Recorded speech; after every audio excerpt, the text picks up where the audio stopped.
This week on Bluegrass Home and Garden TV, Back Construction gives us a look into the upstairs master bath remodel.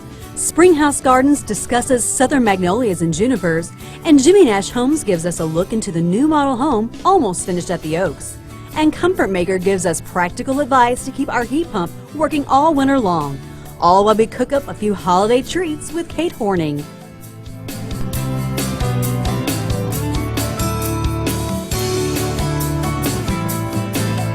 Thanks for tuning in to Bluegrass Home and Garden TV. We are actually at my house in the kitchen today cooking up with Kate Horning, a chef and author here in Lexington. And I am very excited. She's been on the show before. I called her. I was like, I want some neat ideas for the holidays. Right. And she put together some exciting ones. And this first one here we got is the cranberry crostini. Yes, so Christmas time is coming. With the holidays, I love doing cranberries. I think most of us don't do enough with them. So we're going to do a very simple roasted cranberry crostini. So essentially toasted baguette, a little bit of cheese. Those cranberries are going to get all sweet and delicious, and that's it. So you want to get started? Yeah, absolutely. All right. So I'll let you actually go ahead and be my assistant today. You did such a great job last time. So we've just got a bag of cranberries here. I like to use organic ones. Absolutely. And they're tart and delicious. And then I'll have you add the sugar, and we've got a little bit of Celtic salt in there with the sugar. We fell in love with last time. So just pour this whole thing in here. Whole thing right in there. We're just going to toss them with the sugar. That's about a quarter cup of sugar. You just want enough because cranberries are quite tart. You want to balance it out.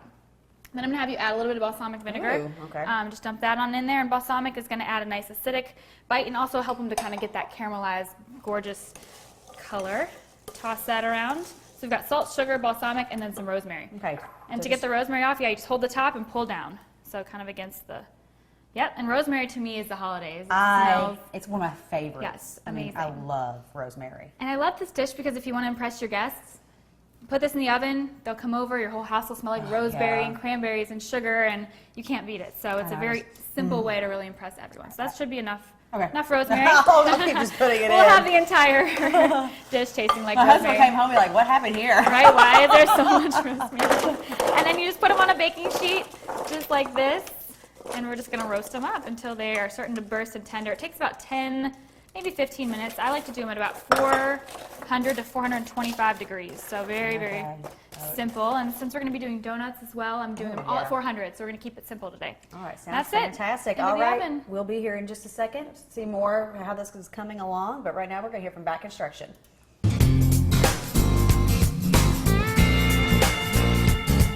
Well, Rob Hunley with Back Construction has got us back out at this fabulous project going on. And a lot of bathrooms are getting touched in this home. We've seen the patio, the kitchen, and even the dining room and some of the living room has been touched as well. But there's a downstairs bathroom, this master upstairs, and then one of the baths in the hallway. So, lots going on. A lot of remodeling in this home. So tell us first about what happened in this one, because it's been a while since we've been in this part. Correct. It was a tub shower combination that got converted into a large master shower. A lot of conventional thinking goes in the home. Well, let's keep one bathtub for resale. That's kind of the conventional thinking. Most people opt to have a big shower in their master in lieu of a tub shower combination. So they got the bathtub right down the hall. They do. Everything. So in here, everything has been touched pretty much in here. New cabinets, new flooring, everything. So really it looks like next you all got a lot of painting, installing the countertops. What else? Yep, countertops, faucets, sinks, base and toe shoe, final painting. Glass shower door will be one of the last things that'll go on, and then they'll be ready to use this space. Now let's talk about the hallway bathroom, the bathroom in the hallway. So walk us through, if people have missed the show, what that really looked like before. It was similar to the layout, what it was. It's more of a traditional, what we call pull and replace bath remodel, where you go in there and you just take out the old components and flooring and light fixtures and put all new back in the place where the old fixtures were.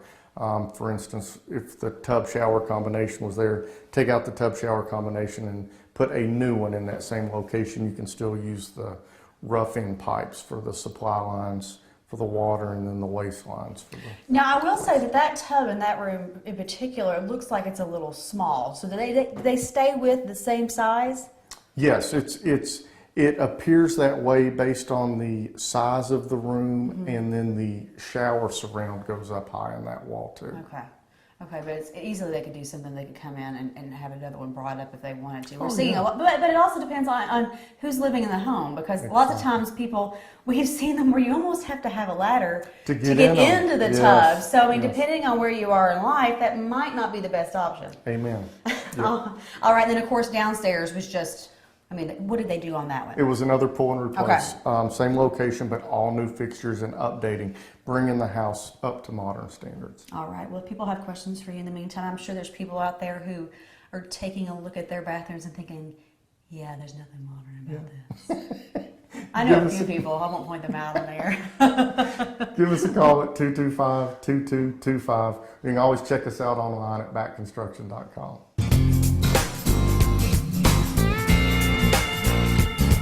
Well, thanks for keeping it here. We got the cranberries. Into the oven, Into the 400 oven, degrees, 10, yeah. 15 minutes till they're bubbly and delicious, and we're just gonna get our crostini done. So crostini is just a fancy way of basically taking a baguette, cutting it into some slices, and toasting it up. So it's something I love to do when I entertain because it is so simple. You can slice up your bread ahead of time and just warm it right through before your guests arrive, and you're good to go. So we'll get a couple slices there, and I like to cut it on a bias. I think it looks a little fancier that way. So see, it's nice and pretty. So we'll do one more. And I like to think about the way that it's going to look too. You don't want to cut it too thick or else people are going to have a hard time getting it in their mouth. So we got just like that, perfect little 1/4-inch pieces. Get that in the skillet with a little bit of olive oil. So you want to grab my olive oil for me? Sure. I'm just using my first fresh olive oil stuff. It's amazing. So much flavor. So we'll just get that in there and then get a little bit of heat under the skillet. So like a medium high. Yeah, there you go. That look good. And I just like to take my baguette and just kind of, Oh, okay. just like that. And we'll let it toast up till it's golden brown and delicious, and we're good to go. I know, well, carbs are my friend anyway right now, so I can't wait to try this out. I can't live without them. I mean, there's nothing better than a baguette, olive oil, herbs. I mean, that's dinner. Glass of wine for me. Well, not for me right now. All right, we've got more Bluegrass Home and Garden TV coming your way right now.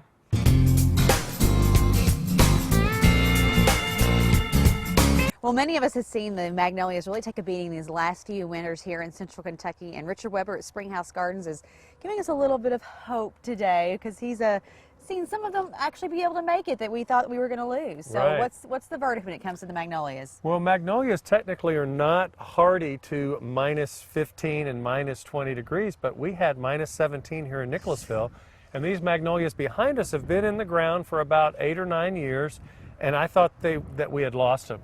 They've come back beautifully. They even bloomed. They've foliated out. So it's really encouraging that southern magnolias must be quite a bit hardier than most folks give them credit for. So if you want to have the best shot at putting them in the best spot, put them somewhere where it's protected on the north or the east side of your building. You want to mulch them quite thickly, like with any kind of organic mulch, at least 2 or 3 inches around the base. Okay. And make sure you water them well going into December and even throughout the winter if it's a dry winter. Because plants like this with these big leaves that they continue to lose moisture through those leaves all through the winter. So if it's very windy and dry, they're going to suffer. All you have to do is cut these and put them in your house, and within about 4 or 5 days they turn kind of brown, and they lose moisture very, very quickly. So the same thing happens when they're outside. But it is a wonderful plant for decorating. The whole month of December we love going out and cutting. I'm telling you, even these can go even into January. Oh yeah, absolutely. Especially if you cut them and put them into water. They don't hold up so well where you're putting them into a wreath or hanging on a wall without any kind of water source. But if you put these in vases with other greenery, they're going to hold up, 4 or 5 weeks if you keep changing the water and making sure that they have plenty of water. But it's great to have one of these planted in your yard. I know, and if we have another really bad winter, I mean, do we need to prune it if we see there's been damage? If there's damage, anytime that you've got broken branches where maybe heavy snow or ice loads kind of broke them, and they do have a tendency to kind of break apart, but they are very resilient, as we've seen. Try to get them in the ground before the worst part of winter. So we're still planting some magnolias, but by about a week before Christmas, you want to have them in the ground and have them mulched, and hopefully they'll make it through the winter just fine. But it is a great plant for here keep them in a more protected spot to just have your best shot at success. So. All right, well, people have questions for you? You can find us here at Springhouse Gardens at 224-1417. You can go to our website at springhousegardens.com.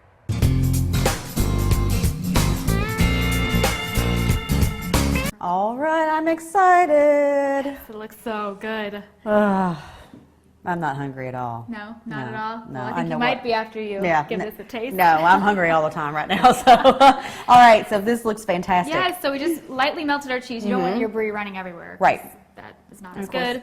She added the Looks so rosemary pretty. for Yeah, me. we garnished with a little fresh rosemary, just so you know kind of what's in it. I always like Spins to up garnish. really easily. Yeah, it's like a jam, like a quick.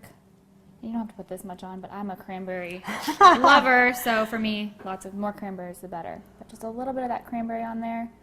And you know, I love that some of it, let it fall off, make it look pretty and rustic. Doesn't have to be perfect. I mean, I will have you do the honors of a little tiny pinch of Celtic salt and a little olive oil right on top because it's the way I do it. Yes, and then let's give it a taste. You ready? All right, yeah. All right, cheers. Hopefully it's not too hot or too messy.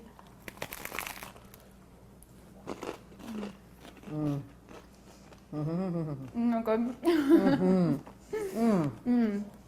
The sour cranberries are sweet from the sugar. That melty cheese, crispy bread. You know, I never would have Salt. thought putting cranberries and brie together, but my goodness, it just it adds this almost velvety texture to Yeah, it. the brie.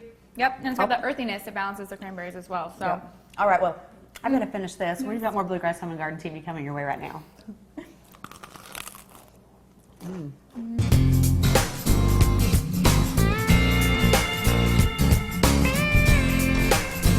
Well, it's a beautiful day out at the Oaks, and Laura Ratliff with Jimmy Nash Homes is giving us a peek inside the brand new model home that's going up. We've been following this along for a little while now. A lot has changed since we were here last time. The trim carpenters are in here doing all of their magic. And one thing, I've seen this home, I actually have this home. Right. A little bit different version of it. But I've seen it in other communities like Still Meadow. Probably a lot of people out there have seen it as well. But there's a lot of different features There are. that I'm noticing in this one. Yeah, absolutely. Well, you know, this house started as a Still Meadow plan, but just like all of our other plans have kind of evolved to now the Reserve at Greenbrier plan, where we've rebuilt a lot of the homes and kind of supersized them a little bit just because the lot size allowed us to do that. So this home got pumped up to 3341 square feet. And you know, we've talked a lot about how beautiful the scenery is out here and how nice the community is, but I'm really excited because now we're 5 weeks away from completion of the home, so we can start talking about the house itself. Yeah. Of course, it's really nice. We're doing a different trim package in this home that we haven't done before. It's our vintage style. They use a blocking called plinth blocking, which I call it like chunky, you know. It just creates like that really bulky trim that I think that people are used to seeing in older homes that really give it all that character. So that's probably my favorite feature, just the trim throughout. Lots of new ceiling features in this home. The vaulted kitchen, which is something different than Yeah, it goes pretty much all the way up, Right. where in most homes you see it kind of cut off a little bit up there. Exactly, and then that kind of goes into like the vaulted family or the vaulted breakfast area, and then this that we're standing in right here is the hearth room. So you've got a family room, but then you've also got a little bit more of an informal, connected to the kitchen, gathering space, if you will. So 3-car garage, or you know, oversized car garage here, and just lots of really nice expanded features on this home. And a beautiful, back elevation. I mean, with that patio Yes. overlooking the lake, and I was getting tickled earlier, actually chasing down the horses here, and the donkey, he looked like he was being the horses looked like they were on him. And I was just, I mean, it would be perfect for a family out here. Absolutely. Because there's so much going on. You got the lake, you got the horses right here in your backyard, pretty much. It's beautiful. Well, it's 1 acre tracts and it's surrounded by 80 acres of just farm, you know, so that's one thing that'll stay consistent with the community. Yeah, I was saying, you don't every day get to see a donkey being chased by 2 thoroughbreds, but you do at the Oaks. That's right. All right, well, people have questions for you. If they maybe want to come in and check out the model home before it's open, can they do that? Absolutely. The best thing to do would be call, make an appointment, because Okay. we're not out here 100% of the time. Our design center is set up in Patch and Wilkes, which is at 1925 General Warfield. We're out there Wednesday through Sunday, 12 to 5. Okay. And then, of course, JimmyNashHomes.com is where you can get all of our contact information. We will be doing a couple of special open houses here on Sundays, so be looking for that on Facebook. Okay. But then the grand opening of this home will be the middle to latter part of January. Okay, sounds great. JimmyNashHomes.com.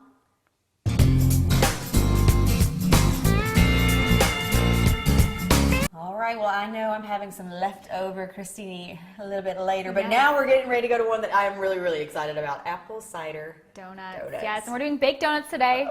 Fun little holiday dish to get your kids involved. I'm going to have to buy one of these. Yeah, you can get them any store really nowadays, or order them online, and they're fun because it's in the shape of a donut, and who doesn't love something more when it's in the shape of a donut? Yes, absolutely. Okay, so what do we Yay, got to so do? we are just going to take our butter. I've got some organic butter. I just melted a little bit in the oven just to soften it up there. And then I've got some sugar, and I'm just using some plain old white sugar. You could use brown sugar if you like, but it doesn't really matter either way. And then a little bit of honey. So I like to use a little less sugar in these and honey to kind of balance it all out. So they're still going to be sweet and delicious and decadent, but they're a little bit better with, that's going to take forever. So I'm just going to go straight in. We don't have time to mess around. So about two tablespoons of honey. That looks good to me. I hear the oven. It's preheated and ready to go. And then an egg. And I will let you start whisking for me. Okay. Whisk all that together because I'm going to get this honey off my fingers. And then lastly is the apple cider. So I love to use a local apple cider when possible. Oh, This time of okay. year you can find them in places like Whole Foods. And they're just delicious and sweet. Smell that. Ooh, that smells really Yes. good. So that's it for the wet ingredients. Yeah, keep going. Come on, If butter. you're patient, you want to melt your butter. butter fully, but I wasn't. So that's what we're going to work with. And then we've got some cinnamon, a little bit of nutmeg, so all those delicious holiday spices, a little bit of baking powder, and of course our Celtic salt in there. Oh, we can't leave Get that out. that all in there. And then the last thing is our flour. I know. Can you smell it? So we'll get the flour in there, and I'm just using a all-purpose flour, but you could use whole wheat pastry flour as well if you want to make it a little bit more hearty, but it really, Just try not to yeah. spray the flour around. Right, mix it all in there, and as you can see, it's a pretty easy dough. It takes a couple of Yeah. minutes to come together. That's what I like about so much of the things that you showed us. Yeah. That they just Simple. take very little time and very simple Yeah, ingredients. cooking is a lifestyle. You've got to make it something you can stick to for the rest of your life. So if you make it too complicated, you're not going to do it anymore, right? Yeah. So that is it. We're just going to get into our piping bag and Okay. into our donut pan. Have I got that? I think, yeah, it should be fine. It'll melt in there. Okay. We're not too worried about it. This is a great dough. You can't really mess it up. Just don't over mix. You don't want to over mix your dough because it makes the flour make the dough tough. So that's the only thing when you bake. Don't over mix, which Okay. you did perfect. So we'll get that into our pastry bag there. And you can use a fancy pastry bag for this, but for me, cleanup is so much easier when you can just get rid of it when you're done. So you want to hold it. Yep. I'll pour it in there. Right in. And this is a fun thing to get your kids involved. You can let them do yeah. the piping of their donuts and makes them feel like they did something, which will make them even more likely to try it, right? Absolutely. All right. Looks So good. I'm gonna let you do the rest of that. Perfect. So I'll let you butter Okay. our little pan here. I know we need to see what's up next on the show, and then we'll Yeah, come back. Get back here. in just a Perfect. second. All right. We are back over at Springhouse Gardens with Richard Weber, and this time we're actually talking about something that's native to Kentucky that I didn't realize was, found right here. Yeah. These are the old-fashioned Juniperus virginiana, which, you know what the common name of that is? Eastern red cedar. Oh. People don't realize that cedars are actually junipers. Huh. So those cedars you see driving along I-64 when you go up I-75, just those big green kind of scruffy looking things. A lot of us That's use them these. as Christmas trees. This is a variety of Eastern red cedar. This one was found by, I'm not sure who discovered this one, but it's definitely got a nice bluish to it. cast to it. But you can see it gets the little blue berries on it, just like the old cedars do. But this is one of our favorite ones. This is Virginiana, or Juniperus virginiana glauca, and glauca in Latin means anything blue. So there's also one called Canardi, which is more of a green, like your Yeah. typical. There's probably 10 or 15 different varieties of eastern red cedar that have Wow. been chosen for one reason or another. But these are what are pretty cool. Most people don't realize that cedars come in blue color. And you can see these have been sheared in the nursery for, you know, several years to keep them in this really nice shape. Now this is what has not been sheared or trimmed, but what we do is we come in and we'll do some pruning on these. It's very easy to just keep these shaped up, and we don't just throw these away. This is what we end up using for wreaths, swags, all kinds of decorations during the month of December. And they have that really nice fragrance to them. And because it is a juniper, you do have to watch out. They do have sometimes little pricklies on them. But smell that nice fragrance. Oh yeah, that's really good. This is what they make gin out of. What? Yeah, the berries on the eastern red cedar, but that smell is that very fresh, minty, ginny kind of smell. So to have junipers, you can keep them pretty much whatever size that you want just by trimming this off. And really, they don't grow all that much. You might have to trim them twice a year to keep them in this real uniform shape. If you didn't trim these, they would eventually get up 15, 20 wow. feet tall. And this Glauca variety has these really wild hairs that it gets, but you can trim those off pretty easy. So it's a great plant for hot, dry, sunny areas. Very, very tolerant of Kentucky's climate, obviously, because it's grown here for millions of years. Loves more sun than shade, and it will do fine in clay soils as long as it's well drained. All right, well, if people have questions for you, it sounds like they probably need to come out and pick out some of the should more come well out manicured ones. Look at some, although you'd be surprised, a lot of people like the wild and woolly ones too. So we usually get them trimmed, and then we have ones that are kind of more natural. So we're out here at Springhouse Gardens, 185 West Catnip Hill Road, just over the county line in Jessamine County. You can find out more on our website at springhousegardens.com.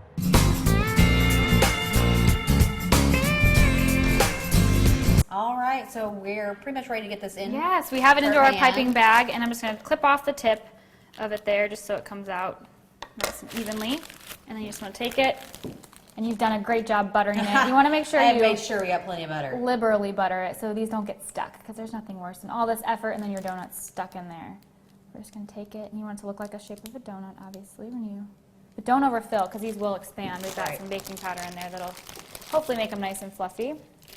See if I can get it all in there. And again, this is a fun thing for your kids to get involved with, because you can't really screw it up. I mean, even if you're overfilling or underfilling, I mean, they're donuts. It might not look perfect coming out, but it's still going to taste fantastic. Exactly. And that's the most important That's all thing. that matters. Presentation is important when you're serving guests, but when you're making things at home with your kids, Right. get them involved, have fun. There's that butter from earlier. And then we'll get the last one filled. I like the butter. Yes, that one will be good. Get the rest of that down there. And then if you have a little extra, you can always go back around and add more to the ones that maybe you could use a little bit more. Okay. That looks perfect to me. I'm excited. So I'll let you get that into our 400-degree oven in about 7 minutes, and we'll check on them and see where we're at. And they should be just about ready. All right, well, we're going to take a short break. We'll be back here in just a second.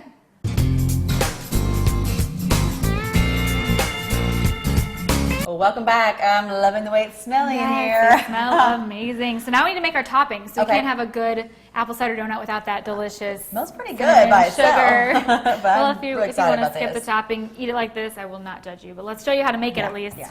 All right, so we've got some apple cider and a little bit of butter, and we just need to melt it down. So I'm going to get your burner on there, and I've got about a quarter cup of apple cider. And this is the local apple cider that you talked about apple earlier. cider, and then our butter. So once this is melted, we will just go ahead and dip our donuts in there. All right, well, we've got more Bluegrass Home and Garden TV coming your way right now. Make sure you keep it here because, We'll have some donuts. yeah, well, we're going to have some donuts. I can't wait. Well, it is that time of year, time to get your units tuned up, and Brett Kaiser with Comfort Maker is with us today, talking about why that's so important. And we're outside right now. One of the first things I want to talk about before we actually talk about maintenance is this summer we talked about how important it was to keep a lot of that brush and everything away from our outdoor units. Right. Now, this home doesn't have a lot of trees really up next to it. Right. But if right. you live in a subdivision where you've got a lot of leaves around your units, I would think kind of that same principle applies. It does. It does. It's the exact same principle. The main goal is to not keep anything covering your unit. It needs to breathe. So you want to rake the leaves out of the way. And again, if you're getting that last grass cut, you want to make sure that the grass isn't landing on it as well. This time of year, right now, while we're filming this, it feels great outside. It's about 70 degrees, but it is time We're to start lucky right thinking. now. Oh, we are very lucky. But with that being said, it is time to start thinking about preventative maintenance for this winter. You don't want that first cold front to come in and then you be stuck with, you know, a furnace that's not working. Things to do is change your filters, call your HVAC contractor, your local comfort maker dealer preferably, and have them go ahead and service it, tune it up, and make sure you're ready to go before this first cold front. And a lot of people out there are probably skeptical when we say how important routine maintenance is, because they're like, oh, of course you want me to get it, you know, maintained. But it really is like changing the oil in your car. It is. It's necessary. It's, you know the old saying, don't fix something that's not broke. Well, this, you just want to maintain it so that it doesn't break and that you're not stuck, because there's nothing worse than having wife and kids at home. And During the holidays, during the families holidays, in, exactly. Cold, you know, it starts snowing. Yeah, exactly. And then your furnace goes out, and you know, contractors on a holiday don't like coming out. So it is time to go ahead, have your filters changed, let them check all your voltage, and make sure everything's running good, so you know you're comfortable going into the holidays and having people over. And sometimes there's not necessarily a problem per se, but things can be just needing to be tweaked, and you might not even realize it yourself that you're wasting a lot more energy because they're not running at full capacity. Yes, exactly, and that's where your contractors come in and check your voltages and your refrigerant levels and make sure that it's not going to overrun. Yeah, so it's not because it just stops working in your house. You wake up and it might be 50 degrees. Right. There might be something else going on. We don't want to ever get to the 50-degree mark. No, don't want to touch inside our home. All right, well, people have questions for you all. How can they get a hold of you all? They can call a local comfort maker dealer. Go to corkandsteel.com and you'll be able to find those. All right.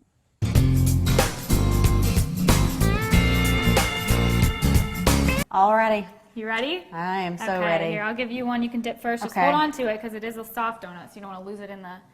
And you can dip both sides and roll them in sugar. I actually just like to do one because for me that's enough sugar and sweetness and butter and everything. But if you're with your kids, let them do both sides. It's an indulgence, right? So give it a little dip. So I'll do both and just kind of show you what it looks like. Put into that butter, into that sugar. Doesn't that look like a good old-fashioned That was fantastic. apple cider donut like you'd get at the apple orchard? All right, I'm going to do one for myself too because I've got to taste this. All right. Cheers. Yep. That's good.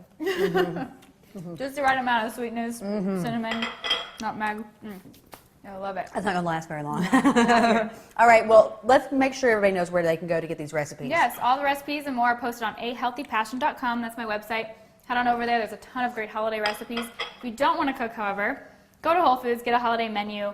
They've got some great things ready for you to pick up. It makes your holiday entertaining easy, simple, and delicious. Yeah, delicious. All right, well, and as always, we want to invite you to go to bluegrasshg.tv to see previous episodes, and we'll see you next time because she's got more recipes I've got coming. more so for you guys for the new year, right? I know, but this is Good for now, huh? fantastic. All right, we'll see you later.